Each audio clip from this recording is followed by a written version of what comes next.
नमस्कार दोस्तों, welcome back to Money Matters. बात करेंगे आज एम्फेसिस लिमिटेड के ऊपर। क्वेश्चंस पूछे गए इसके ऊपर।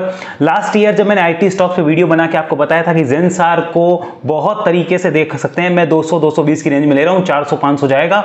आज जेंसार 450 के आसपास है। अब कोई नहीं पूछ रहा उसका, क्योंकि अब सबको डबल से ज्यादा रिटर्न मिल रहे हैं। लोगों ने प्रॉफिट बुक करे होंगे, मैंने भी किया है, और अब फ्री वाले स्टॉक मेरे पास होल्डिंग में। फिर हैप्पीएस्ट माइंड के ऊपर आपको बताया था एक महीने पहले ही कि स्टॉक 920-25 के ऊपर बुलिश है, 850 के नीचे वापस बुल्स वीक हो जाएंगे, तब तक बुलिश है, राइड बनता है। इन्फोसिस पे भी कुछ दिन पहले ही अपडेट देके आपको बताया क्या हो सकता है, एक्यूमुलेट करना चाहिए। टीसीएस के ऊपर ऑलरेडी इतनी बार अपडेट दे चुका हूं। विप्रो के ऊपर भी आपको क्लियरली बता दिया था कि विप्रो क्या करने वाला है और अब क्या हो सकता है। ऐसे ही बिरला सॉफ्ट के ऊपर भी, टेक महिंद्रा के ऊपर भी, हर एक आईटी स्टॉक के ऊपर बताया। और आज बात करेंगे एम्फेसिस की कि अब इसकी बारी आती है या नहीं आती है, डिस्कशन करने वाले। लेकिन ध्यान रखिए, किसी टाइप से कोई बाय सेल होल्ड की रिकमेंडेशन नहीं है, सारा का सारा एजुकेशन पर्पस के लिए, ताकि आप सीखें, समझें और कमाएं और अपने पैसे बचाएं। साथ में फाइनेंशियल एडवाइस से डिस्कस जरूर करिए कि क्या करना चाहिए। मैं जो बोल रहा हूं वो तो 100% गलत हो सकता है, क्योंकि मेरी तो आदत है, मैं तो 100 में से 90 बार गलत ही होता हूं। इस बात का आप ध्यान रखिएगा। बाकी आप समझ गए मैं क्या कहना चाहता हूं। 100 में से 90 बार मैं तो गलत हो सकता हूं, इसलिए मेरे भरोसे काम मत करना। सिर्फ देखना, सीखना, समझना और फाइनेंशियल एडवाइस का डिस्कस करना। और आपका कोई क्वेश्चन हो, कमेंट में बिंदास बताओ कि अगला वीडियो इस स्टॉक पे चाहिए। मैं अपनी नॉलेज के हिसाब से उस पर एनालिसिस जरूर करूंगा, लेकिन ध्यान रखिए मैं 100% गलत हो सकता हूं। इस बात का आपको ध्यान रखना होगा। करते हैं एम्फेसिस की शुरुआत। एम्फेसिस पे बात करते हैं। साथ में अगर आपने सेकंड चैनल को सब्सक्राइब नहीं किया द बुल रन स्टॉक्स को, उसे कर लीजिए। वहां पे मैं अपने ब्रेकआउट इन्वेस्टमेंट पिक डालता रहता हूं, उसको भी आप जरूर सब्सक्राइब रखिए। एम्फेसिस देखिए अपने हाई से करेक्ट हो चुका है अभी तक 55% के लगभग। कोविड में महाराज ये टूटे थे 51% एंड 2010-11 के मार्केट में फॉल हुए थे 65%। बड़े एक जो कहते हैं कंसोलिडेशन जोन में स्टॉक पड़ा रहा था करीब 7-8 साल के अंदर, और 7-8 साल बाद जब निकला तो फिर ऐसा निकला कि जबरदस्त तरीके से ऊपर चला गया स्टॉक। तो अब बात करते हैं एम्फेसिस आज की डेट में क्या कर सकता है, क्योंकि जहां ये खड़ा है वहां कई महीनों के कंसोलिडेशन का, यहां पे हमें मंथली जो कंसोलिडेशन है वो दिख रहा है और उसका ब्रेकआउट भी आता हुआ हमें नजर आ रहा है मेरी नॉलेज के हिसाब से। बाकी देखो मैं तो 100% गलत हो सकता हूं। आगे चलिए बात करते हैं।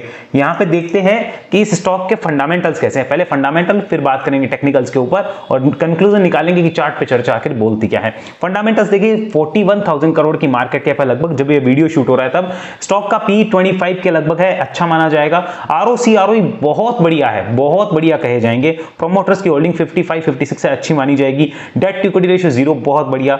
EPS 87 रुपीज, जबरदस्त माना जाएगा। प्रॉफिट की ग्रोथ 14%, बहुत बढ़िया कही जाएगी। फ्री कैश फ्लो 6,000 करोड़ से ऊपर, बहुत बढ़िया। मार्केट कैप टू सेल्स लगभग 3 टाइम्स, ठीक ठाक कही जाएगी। PE रेशियो 1.78, ये भी ओके कहा जा सकता है। ओवर वैल्यूड बहुत ज्यादा नहीं कह सकते। आगे बात कर लेते हैं इसके यहां पर क्वार्टर रिजल्ट्स की। तो देखिए कंपनी का मार्च 2020 में सेल्स होता है 2346 करोड़ का, प्रॉफिट आता है 353 करोड़, ओपीएम था 19% का।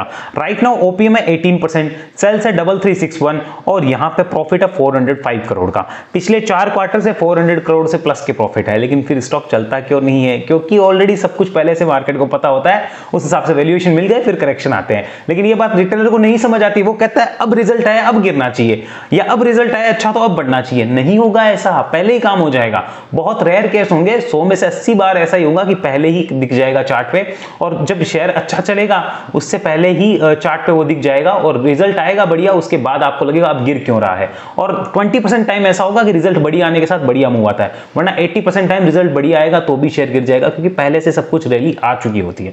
तो राइट नाउ ये दिख रहा है सबसे अच्छा क्वार्टर था 418 करोड़ वाला सितंबर 2022 का, जब सबसे बढ़िया सेल्स थी 3520 करोड़ की सेल्स, 18% मार्केट मार्जिन मेंटेन किए थे। पिछले 6 क्वार्टर से 18% के फिक्स मार्जिन कंपनी मेंटेन कर रही है, ये भी हमें देखना होगा, ध्यान रखना होगा।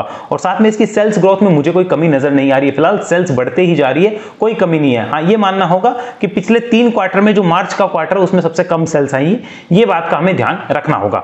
आगे चलिए, अगर ईयरली P&L की बात करें तो 2012 में जहां 5000 करोड़ की सेल्स कंपनी एक साल में करती थी, प्रॉफिट लाती थी 792 करोड़ का, अभी वो प्रॉफिट आ रहा है 1600 करोड़ से ऊपर का और सेल्स हो गई 13,000 करोड़ से ऊपर की। बीच में आप देख सकते हो कि कंपनी के अंदर धीरे धीरे ग्रोथ हमें देखने को मिली, सेल्स गिरी भी और उसके बाद में एक तेजी हमने पकड़ते हुए देखी है। पिछले 5 साल से स्टॉक में जबरदस्त ग्रोथ हमें नजर आ रही है। स्टॉक की सेल्स 10-15% से बढ़ती जा रही है, हमें ध्यान रखना होगा। सेल्स ग्रोथ को समझ लीजिए, 10 साल का देखें तो 10% की सेल्स ग्रोथ है, 5 साल का देखें तो हर साल 16% बढ़ रही है, जो मैं आपको भी कह रहा था। कंपाउंडेड प्रॉफिट ग्रोथ भी अगर देखेंगे 10 साल में 18% और 5 साल में 14%। फिक्स मैनेज करके रखा है कंपनी ने, 14% से प्रॉफिट बढ़ा दो, चुपचाप प्रॉफिट बढ़ा देते हैं। स्टॉक प्राइस CAGR 5 साल के अंदर 13% और 10 साल में 18%, यानी हर 5 साल के बाद लगभग आपका पैसा डबल हो जाता है। रिटर्न ऑन इक्विटी की बात कर लेते हैं तो 17 से 20% के बीच में मेंटेन है, कोई दिक्कत नहीं है, सबसे अच्छी चीज है ये। आइए आगे देखते हैं यहाँ पे शेयर होल्डिंग पैटर्न्स को। प्रमोटर्स के पास 55% की होल्डिंग है, अच्छा साइन है।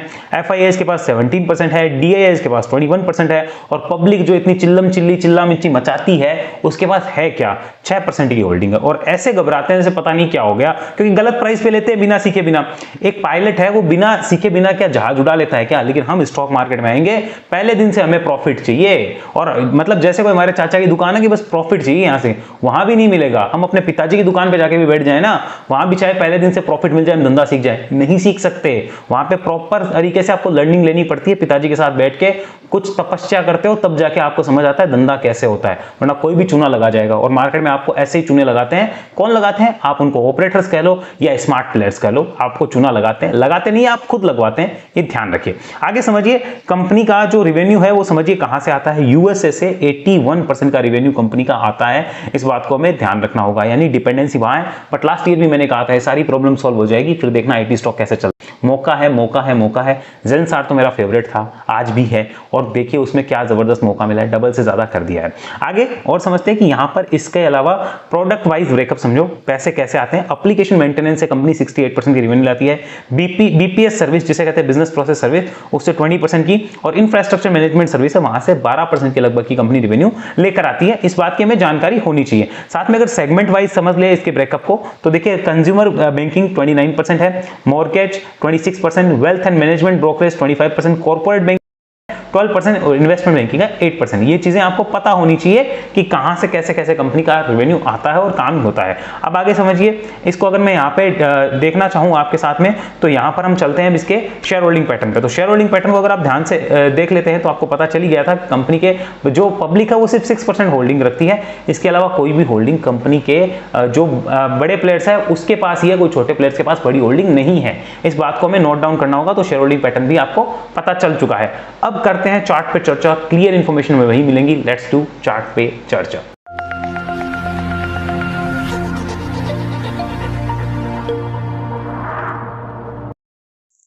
तो जैसा कि आपको दिख रहा है कि अब हमारे सामने चल रहा है एम्फेसिस का चार्ट, मंथली चार्ट है, 55% टूटा है। कन्वर्ट करते हैं वीकली चार्ट पे। एंड ड्राइंग्स को मैं सारी को यहां पे हटाना चाहूंगा and have a look at the weekly chart. आपको दिख रहा होगा कि एम्फेसिस में कंटिन्यूअसली जो डाउनफॉल हमें दिखने को मिल रही है वो कंटिन्यूअसली यहां पे डिस्ट्रीब्यूशन के बाद हुई है। यहां अच्छा डिस्ट्रीब्यूशन हुआ, ब्रेकडाउन हुआ और उसके बाद में स्टॉक को फेंक दिया गया नीचे की साइड में, और राइट नाउ स्टॉक अभी 2100 रुपए के आसपास चल रहा है। अभी क्या हो सकता है हमें जानना होगा। उससे पहले इमीडिएट हमें चार्ट पे सपोर्ट एंड रेजिस्टेंस लगाने। तो सबसे बड़ा सपोर्ट स्टॉक के लिए रहने वाला है लगभग 1800 रुपए के आसपास। इसके नीचे देखिए पहले भी यहां पे स्टॉक में दिक्कतें थी, रेजिस्टेंस था बड़ा, और अब यहां पे यही लेवल जो है एक बड़ा सपोर्ट बनके हमें नजर आ रहा है। तो इस बात का हमें ध्यान रखना है। एंड रेजिस्टेंस की अगर बात कर ले स्टॉक के लिए तो इमीडिएटली बड़ा रेजिस्टेंस जो आएगा वो लगभग 2280 रुपए 2290 रुपए के आसपास है। आप 2270 से 2290 की इस रेंज को बड़ा रेजिस्टेंस समझ सकते हैं, और नीचे में 1800 रुपए के आसपास बड़ा सपोर्ट स्टॉक का नजर आता है। चलिए इसको चार्ट पे लगा रहने देते हैं।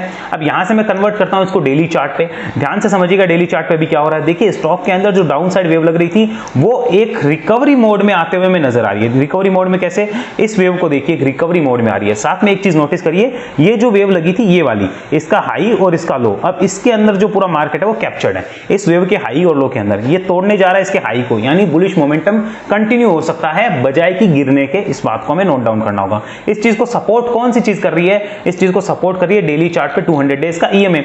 रिसेंट में देखिए जब 200 डेज के ईएमए के ऊपर गया था तो वहां पे सस्टेन नहीं किया, और वहां पे क्लियर इंडिकेशन थे भी नहीं।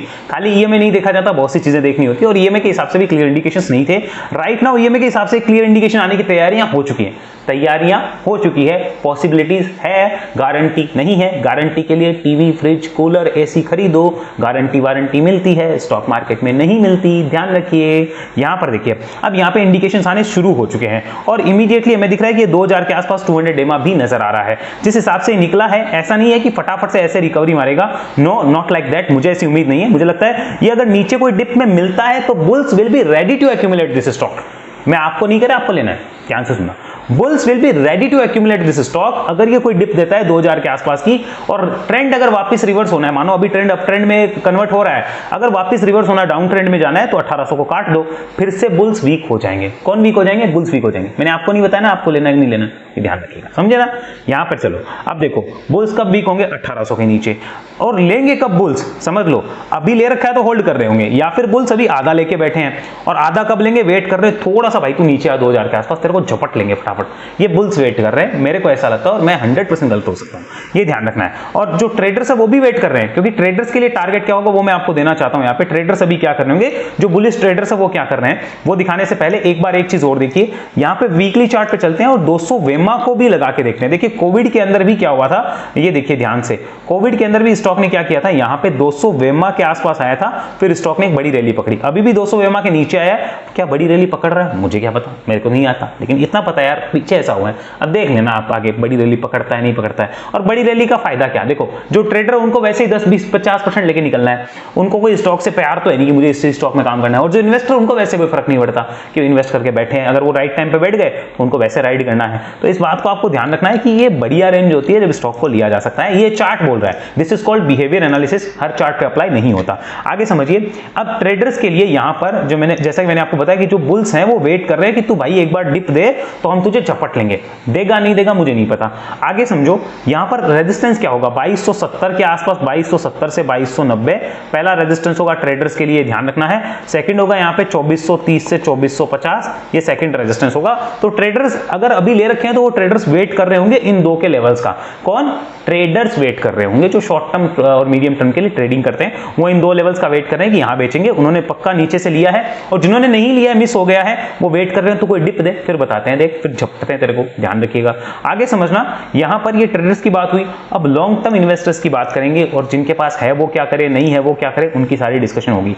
आगे एक चीज ध्यान से सुन लीजिए कि सबसे बड़ा रेजिस्टेंस लॉन्ग टर्म में इसके लिए 2800 रुपए के आसपास होगा, क्योंकि ये डिस्ट्रीब्यूशन की रेंज थी, इसी को तोड़ के इसको फेंका गया था नीचे की साइड में। तो 2800 के आसपास सबसे बड़ा रेजिस्टेंस फ्यूचर में होगा, ये नोट डाउन आप कर सकते हैं। अब क्वेश्चंस, सर मेरे पास ऊपर से पड़ा है, मैं क्या कर सकता हूं? देखो मैं नहीं बताऊंगा आपको ये करना है, मैं बता रहा हूं ऑप्शंस क्या क्या है। ऊपर से पड़ा है स्टॉक, बहुत बढ़िया बात है, लेकिन एक चीज बता दो मुझे, क्या स्टॉक में कोई फंडामेंटली चेंज हो गया क्या 55% टूटने के बाद? नहीं हुआ, तो फिर मेरे को नहीं लगता बेचना चाहिए। और साथ में चार्ट पॉजिटिव हो रहा है, तो बेचने का फायदा है क्या? आप बताओ, मुझे तो नहीं लगता, बाकी मैं गलत हो सकता हूं। तो यहां पर इस चीज को समझना होगा कि बेचने का कोई फायदा नहीं है। सेकंड चीज, क्या एवरेज कर ले?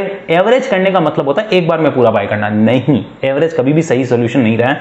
एक्यूमुलेट कर ले, एक्यूमुलेट किया जा सकता है, एक्यूमुलेशन के इंडिकेशन है, बिल्कुल है। अच्छा, और तो फ्रेश इन्वेस्टमेंट करना हो तो अभी इन्वेस्टमेंट वालों के लिए इंडिकेशन है, बिल्कुल है इन्वेस्टमेंट वालों के लिए इंडिकेशन, लेकिन इस बात का ध्यान रखना होगा कि उनको पेशेंस टेस्ट होगा, उनको पेन झेलना आना चाहिए, पेशेंस टेस्ट होता है, और 1800 के नीचे वापस से वीक हो जाएगा, इस बात का आपको ध्यान रखना है। और साथ में अगर कोई बोले कि यहां पे मैं एसआईपी करना चाहता हूं, तो भी बिल्कुल इंडिकेशंस है, यानी चार्ट टोटली बुलिश होने के मूड में है, वापस बेरिश होगा 1800 के नीचे। और जो लॉन्ग टर्म इन्वेस्टर वो तो वैसे भी अगर एसएल फॉलो ना करे तो चलेगा, या एसआईपी कर रहे हैं तो भी चलेगा, कोई दिक्कत नहीं आती है उनके। जो एसआईपी करते हैं उनको कोई दिक्कत नहीं होती स्टॉप लॉस की, या लॉन्ग टर्म इन्वेस्टर्स उनको भी दिक्कत नहीं होती, क्योंकि वो बॉटम के अगर आसपास लेते हैं। तो दिक्कत किनको की? जो ट्रेडर्स हैं, ले रहे हैं, टारगेट पे बुक नहीं करते, स्टॉप लॉस पे बुक नहीं करते, उनको दिक्कत होगी। ये समझ लीजिए कि यहाँ पे चार्ट बुलिश हो रहा है, ट्रेंड जो है वो नेगेटिव साइड से पॉजिटिव साइड की तरफ शिफ्ट होने जा रहा है। ये देखिए नेगेटिव साइड से पॉजिटिव साइड की तरफ शिफ्ट होने जा रहा है, और ये फिर आपको एक रैली दिखा सकता है स्टॉक, इस बात का हमें ध्यान रखना होगा। और जो रेजिस्टेंस है वो मैंने आपके साथ शेयर किया, जो वो ट्रेडर्स के काम के हैं। बाकी जो इन्वेस्टर्स है वो राइड करना चाहें तो राइड कर सकते हैं, एक मौका मिलने वाला है। अब राइड कितने % के लिए करना है वो सबका अपना अपना होता है, अपना अपना रिस्क होता है। कि मैं 20% के लिए राइड करना चाहता हूं तो मैं उस हिसाब से रिस्क रखूंगा, कोई सोचता नहीं मैं जो 5000 के लिए राइड करना, तो उस हिसाब से अपना रिस्क मैनेजमेंट करके चलेगा। आई होप आपको सब कुछ समझ आया है। किसी टाइप का कोई डाउट हो कमेंट में आप पूछ सकते हैं, मैंने अपनी तरफ से पूरी कोशिश करी है हर चीज एक्सप्लेन करने की। बाकी ये सारी चीज सीखने के लिए, और जिस तरह मैंने आईटी स्टॉक्स पहले बताए हैं उनको समझने के लिए आपको वेब एनालिसिस में आना होगा। डिस्क्रिप्शन में डिटेल्स है, कांटेक्ट करके पूछ लीजिए कैसे होता है। 1 to 1 सीखते हैं आप 2 महीने मेरे साथ, मिनिमम 2 महीने मेरे साथ 1 to 1 सीखेंगे। और ये कोई कोर्स नहीं है, ये वेब एनालिसिस ट्रेनिंग प्रोग्राम है, जहां पे आप मेरे साथ ट्रेनिंग लेते हो, पर्टिकुलरली जहां आपको समझकर आपके हिसाब से दवाई दी जाती है, आप ऐसा समझ सकते हो। तो एक प्रॉपर ट्रेनिंग प्रोग्राम है जहां पे मैं अपनी अपनी स्ट्रेटेजीज और अपनी थ्योरीज आपके साथ शेयर करता हूं 1-to-1, और सीखने के बाद 2 महीने के बाद आप मेरे ट्रेनिंग्स ग्रुप में लाइफ टाइम रहते हैं, ताकि आप मेरे जो भी एक्सपीरियंस उसका बेनिफिट भी ले पाए। टाइम टू टाइम मेरी अपडेट जनरल मार्केट को लेकर आती रहती है। साथ में अगर व्हाट्सएप ग्रुप से कनेक्ट होता है जहां पे मैं चार्ट डालता रहता हूं, तो उसके लिए आपको जरूर एंजल ऑफ स्टॉक्स एलाइज में अकाउंट खुलाना है। डिस्क्रिप्शन में लिंक है, इस नंबर पर कॉन्टैक्ट करके वेब एनालिसिस की डिटेल भी पूछ सकते हैं, और साथ में इसी नंबर पर कॉन्टैक्ट करके आप अकाउंट ओपनिंग से रिलेटेड जानकारी भी ले सकते हैं। मिलेंगे अगले वीडियो में, तब तक के लिए आपका बहुत बहुत धन्यवाद। बट रिमेंबर, जो सीखेगा वही जीतेगा, और जो जीतेगा वही टिकेगा। यहां पर रूल है, सीखो, समझो, बचाओ और फिर कमाओ।